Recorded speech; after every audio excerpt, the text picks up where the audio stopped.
આ વર્ષે ચોમાસાની સિઝનમાં બંગાળની ખાડીમાં એક પછી એક સાયક્લોનિક સર્ક્યુલેશનો બન્યા, લો પ્રેશર બન્યા.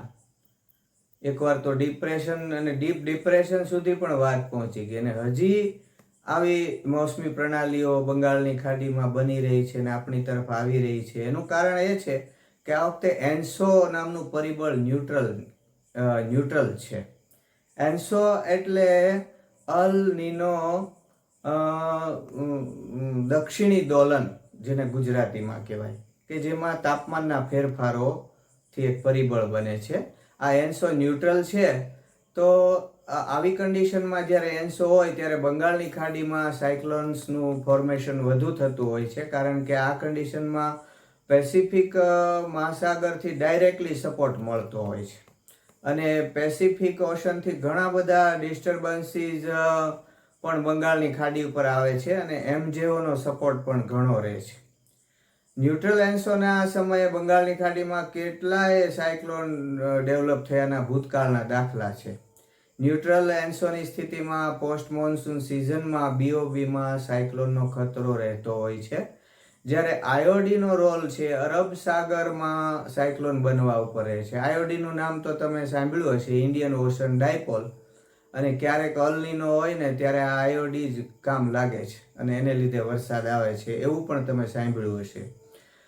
2013, 18 અને 19માં આયોડી પોઝિટિવથી ન્યુટ્રલ તરફ હતો, એટલે અરબ સાગર ખૂબ જ એક્ટિવ હતો.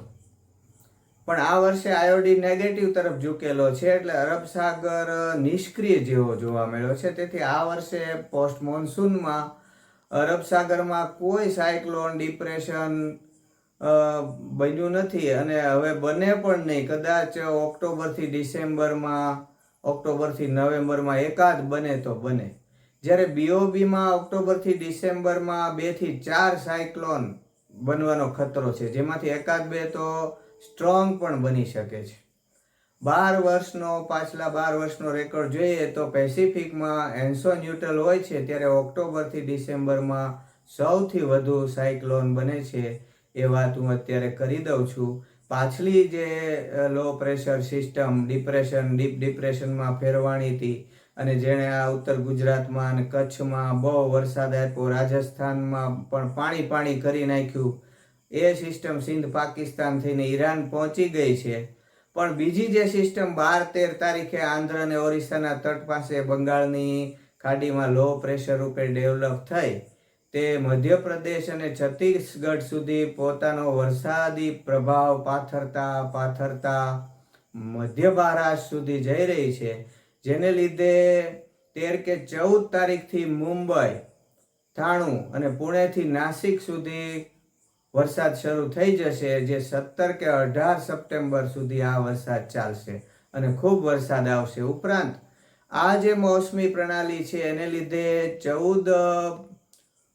15 તારીખ આસપાસ દક્ષિણ ગુજરાતના સુરત, તાપી, વલસાડ, નવસારી, આ બધા જે જિલ્લા દક્ષિણ ગુજરાતના છે એમાં ફરી વરસાદનો રાઉન્ડ શરૂ થશે અને સાથે સાથે સાગર કિનારાના જે દક્ષિણ સૌરાષ્ટ્રના જિલ્લાઓ છે, જેમાં ભાવનગર આવે, અમરેલી આવે, ગીર સોમનાથ આવે, જુનાગઢ આવે, એમાં પણ વરસાદ જોવા મળશે અને 17-18 સપ્ટેમ્બરે આ વરસાદમાં વધારો જોવા મળશે.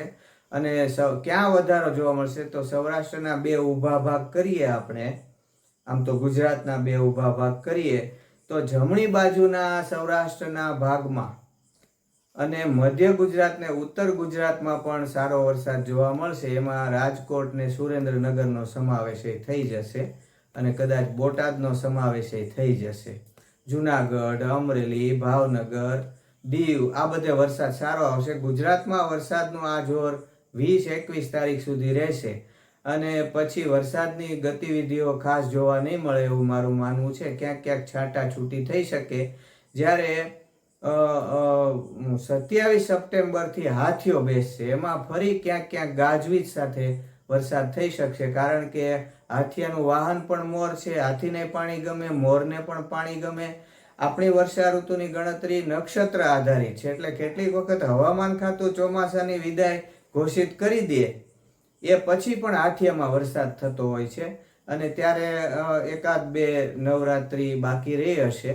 તો મારું એવું માનવું છે કે આ વખતે નવરાત્રિમાં વરસાદ બહુ બગાડશે નહીં. નવરાત્રિ 5-5 નોરતા તો બહુ સારી રીતે માણસો લઈ શકશે, ક્યાંક વળી છાંટા પડે તો.